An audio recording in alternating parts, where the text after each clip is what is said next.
Hey everybody, CJ Van Slightman. CJ Goes Live on YouTube.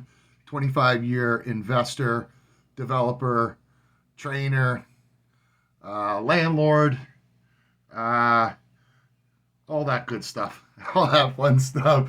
I've been doing it for 25 years. I kind of forget sometimes um, how long I've been doing it and all the things that I've done in real estate. But one of the things that a lot of people don't talk about, we all know right now the housing market is crazy. It's going to crash. So if you think it's not going to crash, that's your problem. Anybody who lived through 2008 can already see what's going to happen. It's completely insane. The bubble, four, five, six, seven, $800,000 houses. Come on.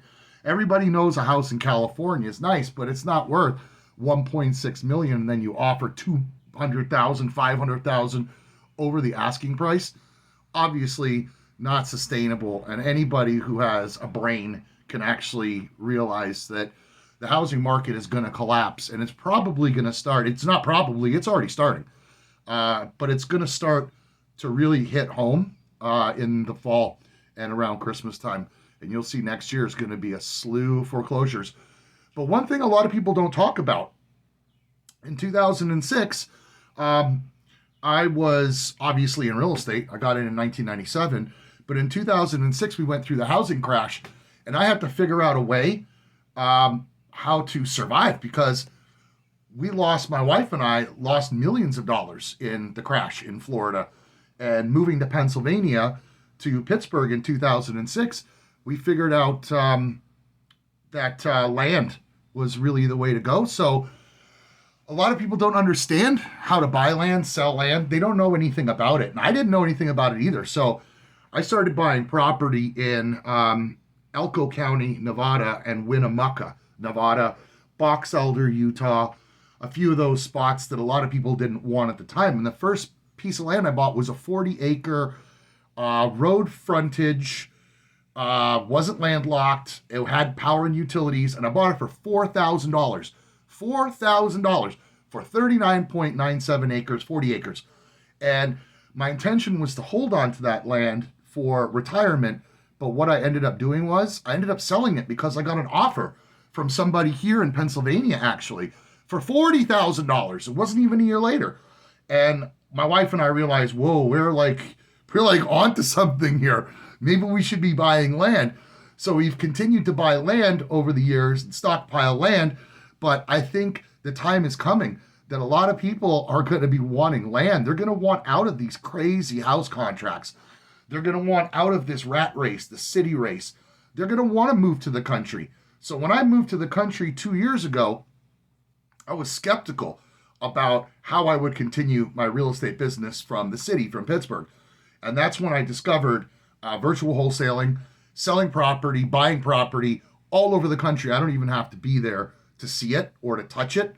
I just see my pictures, I see my videos, maybe call somebody in that I can trust and say, hey man, or hey lady, can you take some pictures for me and give me just a description? Because sometimes when people take pictures of their property, they take the best pictures and then they leave all the garbage pictures out and then you don't see it until you actually purchase the property. So I don't like to take my chances that way when I'm buying virtually.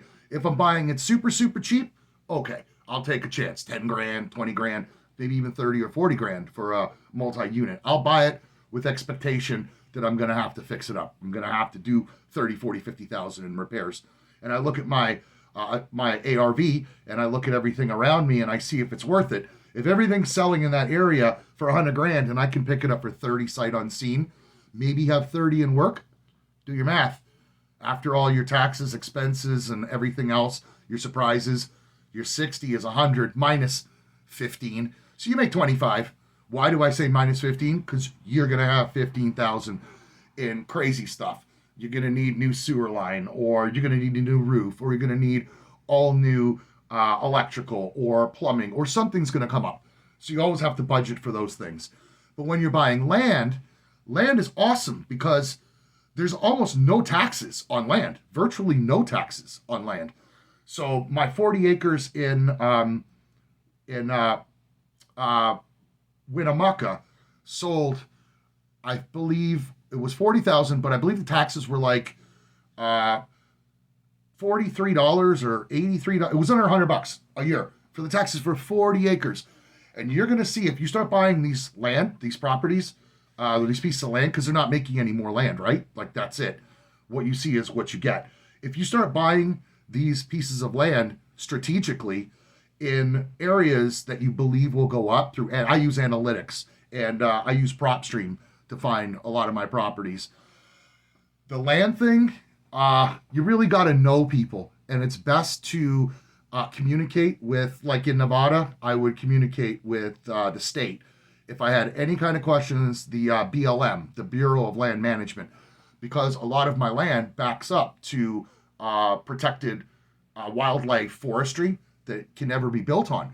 And that's one of the reasons why I bought where I did buy. I bought in Lovelock, Winnemucca, Box Elder, Reno, all those surrounding areas. I even at one time owned some property in Pahrump, but we ended up selling that because we just got a great offer on it, and I would have stuck with it and I would have held it.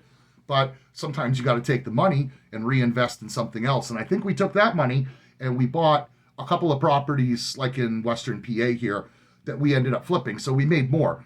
But land is something that you should really look into. And I don't just mean big 40-acre pieces of land, 100-acre, 120 parcels, 640s.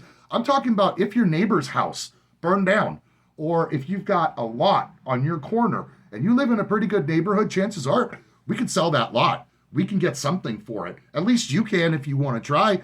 If you want my help, give me a call. I can show you how to do it. We can work together. We can joint venture on that adventure. And you'll see buying and selling land is really, really easy because there's no house on it. There's no structure on it. There's nothing to inspect.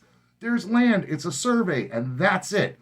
My tip for today is go out and start looking for some cheap land. Not land in Los Angeles, not land in Houston. Go look in places like Nowhere, Arizona, Nowhere, West Texas. I buy in West Texas too. West Texas is really cheap right now. Nevada is always cheap. Utah, Western Utah, always cheap. Higher taxes, but always cheap land. Get out there, look for some land. If you want a joint venture with me, bring me the deal. I'll take it to my investors, or I might buy it myself. It all depends because I like collecting land now. But that's my tip for the day. Go ahead, look around for some land. Go on eBay. That's where I first started, looking on eBay. And then I just started putting out ads. And then as I got to know more investors and I got to talk with the states, the representatives of each district, they would actually bring me land. For instance, I bought a 6.2 acre ranch in Winnemucca, and the people that owned the land next to me, they own 160 acres. Well, surprise, surprise, they called me and says, do you want to add another 40-acre parcel? Now, it was a little bit too expensive, so I didn't buy it. But the point is, once you start buying land, other people who have land around you or other investors will just start like coming to you, and they'll start calling you and they say, do you want to sell this piece because my land is landlocked and I need your piece of land to get through to my land? Or do you want to buy my piece because I can't use my land, but you can? So a lot of different scenarios, folks, if you want to get into the land game. And like I said before, it's easy. It's easy and it's cheap and it's plentiful. And there's a lot of land available if you know what you want and what you're looking for. I do. Give me a call. Enjoy the rest of your day. CJ Goes Live.